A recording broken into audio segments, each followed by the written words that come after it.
Hello everyone, welcome to our channel. मैं आज start कर रही हूँ हेक्सर-ऑलिन थ्योरी का आगे का पार्ट।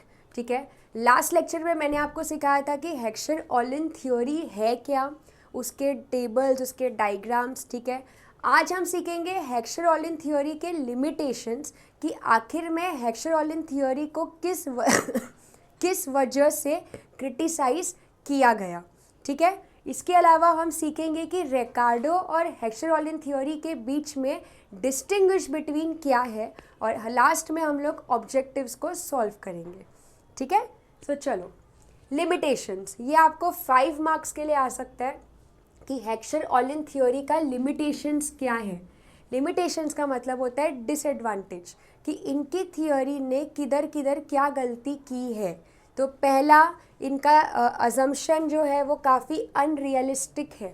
जैसे डेविड रिकार्डो की जो थ्योरी में अजम्पशंस लिए थे, जैसे अजम्पशंस थे perfect competition, homogeneous, labour mobile है within country, transport cost नहीं लगेगा, फ्री एंट्री है।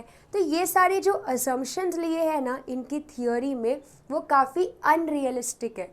अनरियलिस्टिक का मतलब होता है कि जिसको रियल लाइफ में एक्सेप्ट करना इज़ वे टू डिफ़िकल्ट, है ना। इसके लिए अजम्पशन सिर्फ थ्योरी को प्रूफ करने के लिए डाला है, लेकिन रियल लाइफ में हम ये अजम्पशंस को एक्सेप्ट नहीं कर सकते बिकॉज काफ़ी अनरियल अजम्पशंस है। तो ये हो गया इनका पहला लिमिटेशन। सेकेंड लिमिटेशन है, जैसे डेविड रिकार्डो की थ्योरी काफ़ी स्टैटिक थ्योरी थी। स्टैटिक का मतलब होता है कि जैसे उसमें कांस्टेंट रिटर्न्स टू स्केल था, इसमें भी कांस्टेंट रिटर्न्स टू स्केल है। कांस्टेंट का मतलब क्या होता है कि जितने परसेंटेज से आपका इनपुट बढ़ेगा उतने ही परसेंटेज से आप आउटपुट बढ़ा रहे हो। बट रियल लाइफ में ऐसा पॉसिबल नहीं है। रियल लाइफ में कभी भी वो कांस्टेंट पेस पे नहीं रहता है। तो थियोरी काफ़ी स्टैटिक है, ओके, रिजिड है काफ़ी, जिसको आप इजीली चेंज नहीं कर सकते हो। ठीक है, तीसरा, इसमें भी हमने डिमांड को निगलेक्ट किया है। डेविड रिकार्डो की और हेक्सर-ऑलिन की थ्योरी आपको काफ़ी सिमिलर लगेंगे इनके अजम्पशंस, खाली हेक्सर-ऑलिन में इन लोगों ने फैक्टर्स पे भी ध्यान दिया है। ठीक है, तो जैसे डेविड रिकार्डो की थ्योरी में डिमांड को इग्नोर कर दिया था, इसमें भी डिमांड को क्या कर दिया है, निगलेक्ट। हमने देखा ही नहीं है कि क्या प्रोडक्ट का एक्चुअली में डिमांड है भी या नहीं। So demand is neglected. Okay, अब ये वाला जो पॉइंट है ना, लियोन-टिफ पैराडॉक्स, ये कुछ अलग पॉइंट है जो आपको इसको समझना है। ठीक है, ये एक अमेरिकन इकोनॉमिस्ट थे, डब्ल्यू लियोन-टिफ, ये इनका पूरा नाम है। ओके, इन्होंने ना यूएस में एक रिसर्च किया था, और यूएस में ये मालूम पड़ा कि यूएस जो है वो कैपिटल अबेंडेंट कंट्री है एज़ कंपेयर टू लेबर। उन्होंने रिसर्च किया, उनको ये मालूम पड़ा कि यूएस क्या है, एक कैपिटल अबेंडेंट कंट्री है एज़ कंपेयर टू लेबर। तो अगर यूएस कैपिटल अबेंडेंट कंट्री है तो यूएस फिर कैपिटल का ज़्यादा यूज़ करेगी, और कैपिटल को यूज़ करके प्रोडक्शन करके फिर उस गुड्स को एक्सपोर्ट करेगी, बराबर। अकॉर्डिंग टू एचओ थियोरी तो यही होना चाहिए, अकॉर्डिंग टू हेक्सर-ऑलिन थियोरी तो यही होना चाहिए। बट जब रियलिटी में पता चला तो यूएस तो कैपिटल अबेंडेंट होने के बाद भी लेबर इंटेंसिव टेक्निक का ज़्यादा यूज़ कर रही है। तो ये हेक्सर-ऑलिन थियोरी का क्या हो गया, पूरा अपोजिट हो गया। तो इस पैराडॉक्स को हम क्या बोलते हैं, लियोन-टिफ पैराडॉक्स, जो एचओ थियोरी को नेगेट करता है। ये आपको एमसीक्यू में आ सकता है कि हेक्सर-ऑलिन थियोरी को जो नेगेट कर रहा है, जो उसको अपोजिट बोल रहा है, वो कौन है, वो है लियोन-टिफ पैराडॉक्स। ठीक है, नेक्स्ट पॉइंट पे आते हैं। नेक्स्ट पॉइंट क्या है, दूसरे फैक्टर्स को भी निगलेक्ट कर दिया है। मतलब इसमें ना खाली लेबर एंड कैपिटल को ही कंसिडर किया है, बाकी कोई फैक्टर्स के बारे में एचओ थियोरी ने बोला ही नहीं है। कितने सारे फैक्टर्स होते हैं, टेक्नोलॉजी होता है ना, नेचुरल फैक्टर्स होते हैं, और भी बहुत सारे क्वालिटीज़ होते हैं, बट वो सब के बारे में कुछ बोला ही नहीं है। हेक्सर-ऑलिन थ्योरी ने सिर्फ लेबर एंड कैपिटल फैक्टर को कंसिडर किया है। और लास्ट पॉइंट है, कमोडिटी प्राइस को भी निगलेक्ट कर दिया, क्योंकि मैंने आपको पहले ही बताया था कि हम लोग जब हेक्सर-ऑलिन थ्योरी पढ़ते हैं तो उसमें हम फैक्टर्स को लेते हैं, फैक्टर के प्राइजेस को लेते हैं। तो कमोडिटी प्राइजेस को भी क्या कर दिया है, निगलेक्ट, कमोडिटी प्राइजेस को भी हम कंसिडर नहीं कर रहे हैं। समझ में आ रहा है? सो ये है लिमिटेशंस ऑफ हेक्सर-ऑलिन थ्योरी। ये आपको 5 मार्क्स के शॉर्ट नोट्स में पूछा जा सकता है कि एक्चुअली में क्या क्या चीज़ का क्रिटिसिजम्स है हेक्सर-ऑलिन थ्योरी में। ठीक है, अब इसका कुछ कंपैरिजन किया हुआ है। नेक्स्ट जो क्वेश्चन है, डिस्टिंग्विश बिटवीन आपको आ सकता है आपके 15 मार्क के क्वेश्चन में, ये आपको अच्छे से पढ़ना है। Comparison between Ricardian and Heckscher Ohlin theory, very very important. ये दोनों का डिस्टिंग्विश बिटवीन आपको एग्जाम में आ सकता है। ओके, इसको आपको अच्छे से पढ़ना है। सो पहला डिस्टिंग्विश का पॉइंट देखो, रिकार्डियन थ्योरी को हम क्लासिकल इकोनॉमिस्ट बोलते हैं और हेक्सर-ऑलिन को बोलते हैं मॉडर्न। ठीक है, इसमें लोग क्या ले रहे हैं, 2 कंट्री 2 कमोडिटी 1 फैक्टर, और ये 1 फैक्टर कौन सा है, लेबर, है ना। और यहाँ पे क्या है, 2 कंट्री 2 कमोडिटी 2 फैक्टर, और वो 2 फैक्टर कौन से लिए इसमें, लेबर एंड कैपिटल। ठीक है, सेकेंड पॉइंट देखो, labour is the responsible factor, इसमें हम क्या ले रहे हैं, labour is the responsible factor, और इसमें क्या ले रहे हैं, फैक्टर अबेंडेंस देखते हैं हम लोग इसमें क्या देख रहे हैं, फैक्टर अबेंडेंस, कि कौन सा फैक्टर अबेंडेंट में है।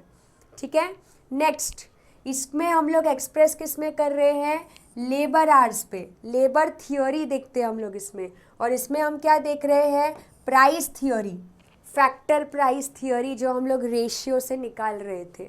ठीक है, आगे बढ़ते हैं। नेक्स्ट डिस्टिंग्विश का पॉइंट क्या है कि international trade requires a separate theory for explanation, international trade is a special case और extension of inter regional trade.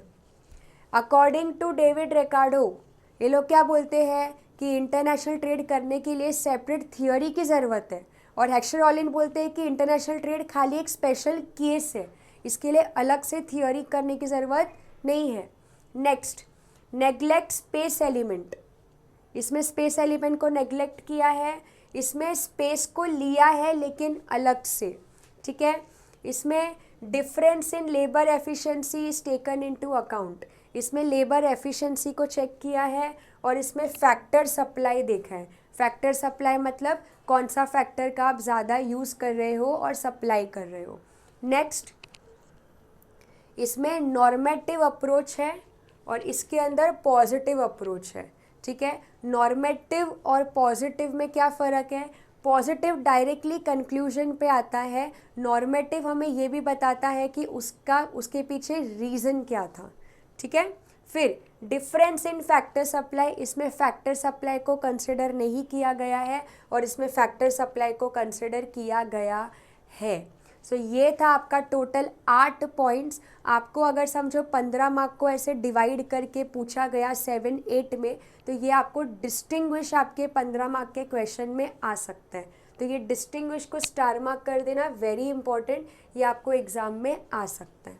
ठीक है, so with this we are completed with our second chapter of this module, that is हेक्सर-ऑलिन theory।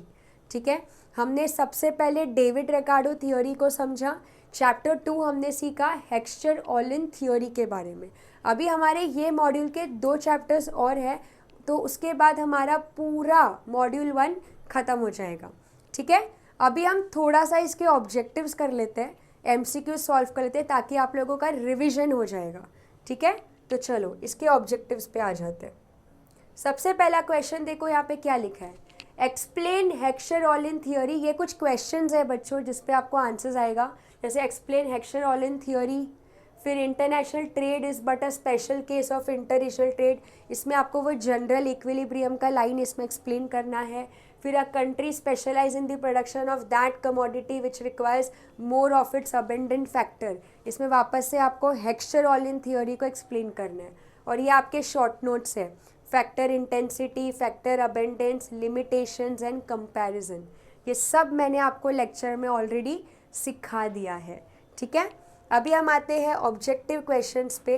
पहला question देखो क्या लिखा है, the Heckscher Ohlin theory of international trade states that. Heckscher Ohlin theory के हिसाब से इंटरनेशनल ट्रेड की क्या है, international trade is a special case. ये ऑलरेडी मैंने आपको बता दिया था कि international trade is but a special case of internal trade. ये इंटरनल ट्रेड का ही पार्ट है, बस उसका एक स्पेशल केस है, ऐसा हेक्सर-ऑलिन थियोरी में बोला गया है, ठीक है। नेक्स्ट आते हैं, the modern theory of trade is based on the principle of. कौन से प्रिंसिपल पे बेस्ड है, जनरल इक्विलिब्रियम, पार्शियल इक्विलिब्रियम। नाम से पता चल जाना चाहिए कि जो मॉडर्न थियोरी है वो जनरल इक्विलिब्रियम पे बेस्ड है। किस पे बेस्ड है, जनरल इक्विलिब्रियम। ये ऑलरेडी मैंने आपको हेक्सर-ऑलिन के कॉन्सेप्ट में बता दिया था, ओके। नेक्स्ट आते हैं, Heckscher Ohlin theory states that trade between countries takes place due to. Heckscher Ohlin के हिसाब से ट्रेड क्या बेसिस पे होता है, फैक्टर एंडाउमेंट के बेसिस पे होता है। ट्रेड क्या बेसिस पे होता है, फैक्टर एंडाउमेंट के बेसिस पे ट्रेड होता है, ठीक है। नेक्स्ट आते हैं, according to modern theory of trade country will produce and export products, जो क्या करेगा, that uses larger amount of factor of production. एक चीज़ याद रखना, जहाँ पे भी मॉडर्न थियोरी आया, हेक्सर-ऑलिन थियोरी आया, वहाँ पे आपको फैक्टर को ही लेना है, या तो factor of production, factor endowment, factor intensity, क्योंकि इसी के बेसिस पे पूरा थियोरी बनाया गया है, ठीक है। Which of the following is not an assumption of Heckscher Ohlin theory. कौन सा हेक्सर-ऑलिन थियोरी का अजम्पशन नहीं है, तो इसमें से ये वाला कोई अजम्पशन नहीं है, there are barriers to trade. उल्टा अजम्पशंस में क्या था, फ्री ट्रेड। फ्री ट्रेड मतलब कोई रेस्ट्रिक्शंस था ही नहीं, और यहाँ पे तो रेस्ट्रिक्शंस है, तो ये हेक्सर-ऑलिन थियोरी का अजम्पशन नहीं है, ठीक है। नेक्स्ट आते हैं, if country A is labour abundant and country B is capital abundant then which of the following is true. अगर कंट्री ए लेबर अबेंडेंट है, लेबर अबेंडेंट मतलब कंट्री ए का लेबर कैपिटल से ज़्यादा है और कंट्री बी का capital labour से ज़्यादा है, तो कौन सा वाला सही लग रहा है, ऑब्वियसली ये वाला, K/L of A is less than K/L of B। क्यों less than, because country A labour abundant है, मतलब K/L इनका कम है as compare to B। B का कैपिटल अबेंडेंट क्या है, ज़्यादा है, ठीक है। नेक्स्ट MCQ देखो, if country A is labour abundant and country B is capital. अब इसमें से कौन सा ट्रू है, ये वाला, PK/PL is more than PK/, one second, if country A is labour abundant and country B is capital abundant, इसमें थोड़ा सा I think so printing mistake है, यहाँ पे ये लेस देन का साइन आना चाहिए था, ठीक है। तो ये MCQ में थोड़ा सा आप करेक्शन कर देना, ठीक है। नेक्स्ट आते हैं, factor intensity is measured by. Factor intensity किस पे मेजर्ड किया जाता है, एब्सोल्यूट पे, मनी पे, फैक्टर रेशियोज पे या फैक्टर अवेलेबिलिटी पे। इसका आंसर आएगा फैक्टर रेशियो पे। इंटेंसिटी हम लोग रेशियो से फाइंड करते हैं, इसका आंसर रेशियो आएगा बच्चों। नेक्स्ट आते हैं, which of the following statement explain Leontief paradox. Leontief paradox ने USA के बारे में बोला था, तो यहाँ पे देखो, capital abundant country USA export labour intensive goods and import capital intensive goods. Leontief ने US कंट्री के बारे में ये बताया था, ठीक है। सो ये हो गया आपका MCQ। उसके बाद थोड़ा ट्रू और फॉल्स देख लेते हैं। देखो, HO theory is based on mutual interdependence of commodity and factor market. Yes, true. Mutual interdependence मतलब जनरल इक्विलिब्रियम अप्रोच, जो ऑलरेडी हमने पढ़ा है। International trade is but a special case of international trade. Yes, ये भी true आएगा, ठीक है। Next, factor intensity is measured in absolute terms. False. Factor intensity absolute पे नहीं होता है, रेशियोज पे होता है, फैक्टर रेशियोज पे होता है, तो ये फॉल्स आएगा।